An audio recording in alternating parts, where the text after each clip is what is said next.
ઘણીવાર એવું થતું હોય છે કે મોટામાં મોટો બદલાવ એ એક નાનકડા વિચારથી શરૂ થાય છે. આજે આપણે બસ એવી જ એક વાત કરવાના છીએ. એક સરકારી પ્રાથમિક શાળાની વાત, જ્યાં એક શિક્ષકના પ્રયાસે આખી શાળાની જાણે કાયાપલટ કરી નાખી. હવે આ એવો સવાલ છે જે કદાચ દરેક શિક્ષક અને શાળાને થતો હશે કે ભાઈ, બાળકો શાળાએ આવે તો ખરા, પણ ભણવા સિવાયની બીજી પ્રવૃત્તિઓમાં એમને રસ કેમ નથી પડતો? પણ આનો એક ખરેખર અદ્ભુત ઉપાય શોધી કાઢવામાં આવ્યો. તો ચાલો આખી વાતને જરા વિગતે સમજીએ. આપણે આખી વાતને સ્ટેપ બાય સ્ટેપ સમજીશું કે કેવી રીતે એક સમસ્યામાંથી જ એક ઉપાય જન્મ્યો અને એનાથી કેવા ગજબના પરિણામો મળ્યા. આ રહી આપણી સફરની રૂપરેખા. તો ચાલો સૌથી પહેલાં જઈએ માંજરોલ પ્રાથમિક શાળામાં અને જોઈએ કે આ આખો પ્રયોગ શરૂ થયો એ પહેલાં ત્યાં પરિસ્થિતિ કેવી હતી. જરા વિચારો, એક એવી સ્કૂલ જ્યાં બાળકો બસ આવે, ભણે અને પાછા ઘરે જતા રહે. પ્રવૃત્તિઓમાં કોઈ ખાસ જોશ નહીં, સ્પર્ધાઓમાં ભાગ લેવા કોઈ તૈયાર નહીં, એકદમ જેને કહેવાય ને શાંત અને થોડું નીરસ વાતાવરણ.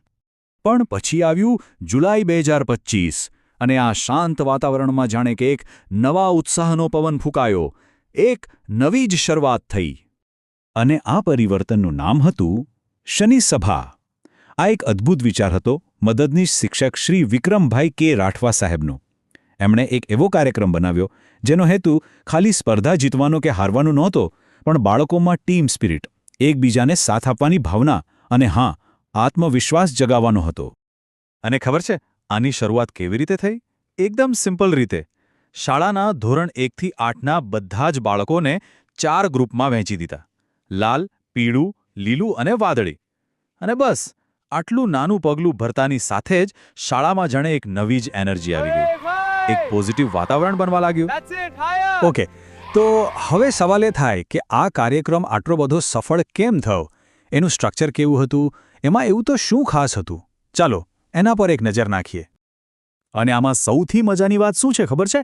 કે આ બધા માટે કોઈ મોટા ખર્ચાની કે બજેટની જરૂર જ નહોતી. ફક્ત 4 લાકડીઓ, 4 અલગ અલગ રંગના કાપડના ટુકડા, પાણીની બોટલ અને થોડી માટી, બસ આટલી સાવ સામાન્ય વસ્તુઓથી આખો કાર્યક્રમ શરૂ થઈ ગયો. આ જ તો સાબિત કરે છે કે મોટા બદલાવ માટે મોંઘા સાધનો નહીં, પણ એક સારો વિચાર જ કાફી છે. આ આખી પ્રોસેસ છે ને, એ ખૂબ જ વ્યવસ્થિત રીતે ગોઠવાયેલી હતી. સૌથી પહેલાં તો દરેક ટીમને પોતાની ઓળખ મળી, એમના રંગીન ઝંડા બન્યા. પછી દર શનિવારે શું કરવાનું છે એનું પ્લાનિંગ થતું. અને છેલ્લે જે પણ ટીમ જીતે એને પોઈન્ટ્સ મળતા, અને આ પોઈન્ટ્સના આધારે વર્ષના અંતે એક શાનદાર ટ્રોફી પણ મળતી. અને પ્રવૃત્તિઓ પણ જુઓ કેવી હતી, એકદમ જાતજાતની. કોઈને બોલવામાં મજા આવે તો એના માટે વક્તૃત્વ સ્પર્ધા, કોઈને ચિત્રો દોરવા ગમે તો એના માટે ડ્રોઈંગ કોમ્પિટિશન. ટૂંકમાં દરેક બાળકની અંદર જે પણ આવડત છુપાયેલી હોય એને બહાર લાવવાની પૂરેપૂરી તક મળતી હતી. તો ચાલો હવે આપણે વાત કરીએ પરિણામોની, કે આ નાનકડા પ્રયાસની અસર કેટલી મોટી થઈ. અને સાચું કહું તો જે પરિણામો મળ્યા એ ધાર્યા કરતાં પણ અનેક ગણા સારા હતા. જરા આ આંકડા પર ધ્યાન આપજો. આ નવી સિસ્ટમને કારણે શાળાના લગભગ 40% વિદ્યાર્થીઓએ અલગ અલગ સ્પર્ધાઓમાં ઇનામ જીત્યા. મતલબ જે બાળકો પહેલાં ક્યારેય સ્ટેજ પર પણ નહોતા આવતા એ હવે વિનર બની રહ્યા હતા. અને વાત અહીંયા જ ન અટકી. આ સફળતા શાળાની 4 દિવાલોની બહાર પણ પહોંચી. આ જ શાળાના બાળકોએ તાલુકા, જિલ્લા અને છેક ઝોનલ લેવલ સુધી સાયન્સ ફેર હોય કે પછી લેખન સ્પર્ધાઓ હોય, બધે જ પહેલો નંબર લાવીને શાળાનું નામ રોશન કર્યું.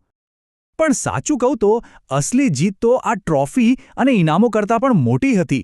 શાળામાં બાળકોની હાજરી સુધરી ગઈ, શિક્ષકો અને વિદ્યાર્થીઓ વચ્ચે એક મિત્રતા જેવો સંબંધ બંધાયો અને આખી શાળાનો માહોલ જ જાણે કે જીવંત અને આનંદથી ભરાઈ ગયો.